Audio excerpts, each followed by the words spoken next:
दोस्तों 23 साल का एक लड़का जिसकी उम्र लगभग 23 साल की होती है, उसकी पड़ोस में रहने वाली एक भाभी जिसका नाम रेखा होता है, उसकी उम्र लगभग 36 साल की होती है और उसके 4 बच्चे होते हैं। जो रेखा होती है एक दिन विजय को ज़बरदस्ती फ़ोर्स करने लगती है कि चलो तुम मेरे साथ जो मेरे घर चलो, मेरे साथ संबंध बनाओ। लेकिन जो लड़का होता है उसको मना कर देता है कि नहीं मैं ये सब काम नहीं कर सकता हूँ, 3 दिन पहले मेरी अभी शादी हुई है और मैं ये सारे काम जो है नहीं कर पाऊँगा। लेकिन जो महिला होती है उसको लगातार फ़ोर्स कर रही थी। घर पे नहीं चलना है तो खेतों पे चलकर तुम मेरे साथ संबंध बनाओ। उसको मजबूर कर देती है उस लड़के को अपने साथ संबंध बनाने के लिए। लड़का जब मजबूर हो जाता है तो उसके साथ जो है खेतों पे चला जाता है संबंध बनाने के लिए। जब वहाँ संबंध बना रहे थे निर्वस्त्र होकर पूरे कपड़े उतार कर, जो महिला होती है वो लड़के को बोलती है कि तुम पहले पूरे कपड़े उतार दो, उसके बाद में हम दोनों संबंध बनाएँगे। लड़का पूरे अपने कपड़े उतारता है, जैसे ही वो अपने पूरे कपड़े उतारता है, जो घटना उस खेत पर घटती है, जब आप इस पूरी कहानी को सुनेंगे तो आपके पैरों की तरह दोस्तों ज़मीन खिसकने वाली है। नमस्कार, मेरा नाम महेंद्र सिंह है, आशा करता हूँ आप सब अच्छे होंगे, सुरक्षित होंगे। दोस्तों, आज की जो घटना मैं आपको सुनाने जा रहा हूँ, उस घटना को सुनने से पहले मैं हर वीडियो में आपसे रिक्वेस्ट करता हूँ कि अगर आप हमारे चैनल पर नए हैं, तो चैनल को सब्सक्राइब कर दिया करें, बेल आइकन को प्रेस कर लिया करें ताकि दोस्तों मेरा उत्साह बढ़ता रहे। चलिए दोस्तों, आज की इस घटना पर रोशनी डालेंगे, शुरुआत से जानेंगे कि आखिरकार उस खेत पर उस दिन क्या हुआ था। दोस्तों, इस घटना की शुरुआत झांसी से लगभग 20 किलोमीटर दूर एक गाँव पड़ता है, उस गाँव की ये घटना है। वहाँ पर विजय नाम का एक लड़का जिसकी उम्र 23 साल की होती है। शादी के लगभग 3 दिन बीत जाता है, 3 दिन बीतने के बाद जो है उसके पड़ोस में भाभी होती है, भाभी कहती है कि चलो तुम मेरे साथ संबंध बनाओ। लड़का उसको पहले मना कर देता है, डरता है कि नहीं ये काम मैं नहीं कर पाऊँगा। लेकिन भाभी कहती है कि तुम मेरे घर पर चलो, मेरे घर पर कोई नहीं है। वहाँ पर जो है निष्फ़िक्र होकर जो हम लोग दोनों संबंध बना सकते हैं। लड़का मना करता है कि मैं जो है ये काम नहीं कर पाऊँगा, मेरी शादी हो चुकी है। अभी नई-नई शादी हुई, 3 दिन शादी को बीते हुए हैं।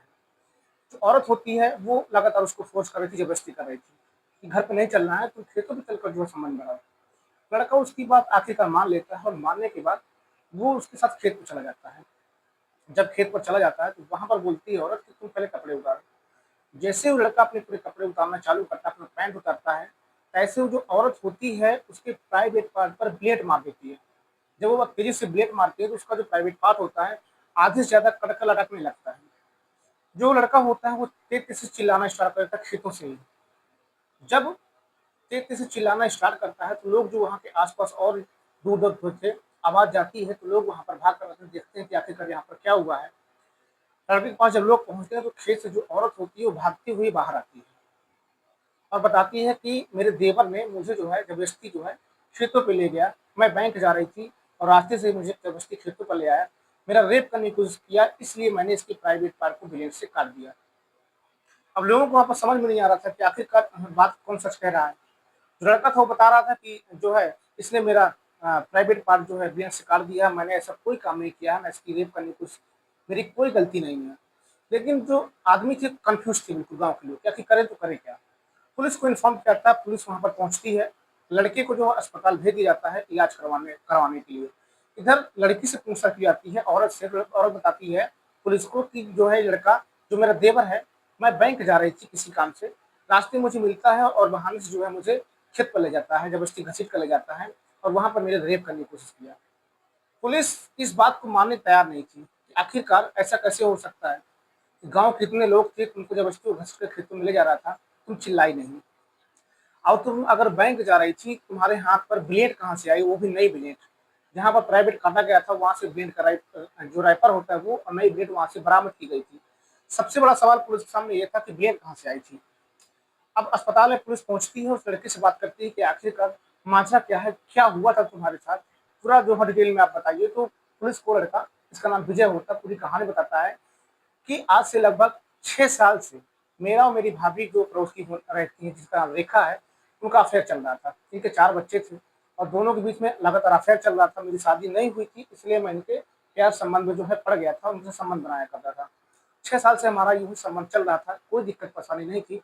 लेकिन अभी 3 दिन पहले मेरी शादी हुई थी, उस शादी से इसको ऐतराज़ था। शादी जब इसको मालूम चली कि लड़की की शादी होने वाली थी, तब इसने शादी के लिए मना नहीं किया। उसने कहा कि ठीक है तुम शादी कर लो, लेकिन मुझसे मिलते रहना। लड़का जो था वो चुपचाप जो है शादी कर लेता है। शादी के 3 दिन बाद जो औरत होती है रेखा उसको मिलने के लिए बुलाती है। लेकिन जो लड़का होता है उसको मना कर देता है कि अब मैं शादीशुदा हो चुका हूँ, मेरी पत्नी है, और मेरी 3 दिन शादी को हुई है, आपके 4 बच्चे हैं, तो रिश्ते को यहीं पर खत्म कर देना चाहिए। तो जो रेखा होती है वो कहती है कि ठीक है, अगर तुम चाहते हो कि रिश्ते को खत्म करना है तो यह रिश्ता खत्म हो जाएगा, लेकिन आखिरी बार तुम मुझसे संबंध बना लो, मेरी दिली ख्वाहिश है, मैं तुमसे बहुत प्यार करती हूँ, तुम मेरे घर पर आ जाओ, दोनों रिश्ते बनाते हैं। लेकिन जो लड़का होता है उसको मना कर देता है कि नहीं, मैं घर नहीं जाऊँगा। अब पुलिस को पूरी कहानी बताता है। तब वो औरत बोलती है कि तुम अगर घर नहीं चलोगे, चलो मेरे साथ जो है मेरे खेत पर चलो, वहाँ पर चलके संबंध बनाते हैं। और जब खेत पर जाते हैं, जैसे ही मैं पैंट उतारता हूँ, वो अपने एक ब्लेड ली थी हाथ पर, हाथ से ब्लेड में जो है ब्लेड्स जो है मेरे प्राइवेट पार्ट पर वार करती है। अब पुलिस जो है इस चीज़ को सुनती है, उसका पूरा अब पुलिस आगे छानबीन करती है, पुलिस अब उस औरत से पूछताछ करने की कोशिश करती है। पुलिस को पूरा शक था कि जो लड़का बोल रहा है वो बिल्कुल सही बोल रहा है, औरत झूठ बोल रही है। औरत को जो है पकड़ कर जो है पुलिस ने पूरी छानबीन की और छानबीन में पाया गया कि औरत गलत थी। उसने ही ये कांड किया था, लड़की ने कोई रेप करने की कोशिश नहीं की थी। जब सारी जानकारी इकट्ठा की गई, मोबाइल मोबाइल का रिकॉर्ड निकलवाया गया, तो पाया गया कि इन दोनों की पहले ही बातें अच्छी खासी हुआ करती थी फ़ोन पर। तो पुलिस जो है उस औरत को कई धाराओं में चार्जशीट तैयार करके उसको जेल भेज दी दोस्तों। दोस्तों, इस घटना से हमें ये सीख मिलती है कि कभी भी जो है अ, कोई भी गलत कदम उठाने से पहले हमें 10 बार सोचना चाहिए दोस्तों, और अपने बच्चों को इन सीधे रास्तों से जाने से मना करना चाहिए। दोस्तों, इस घटना को सुनाने का उद्देश्य सिर्फ आपको जागरूक करना, सूचित करना था, ना कि किसी को दिल को ठेस पहुँचाना मेरा उद्देश्य रहता है। इस घटना को सुनकर आपकी क्या राय है? कमेंट बॉक्स में ज़रूर बताइएगा।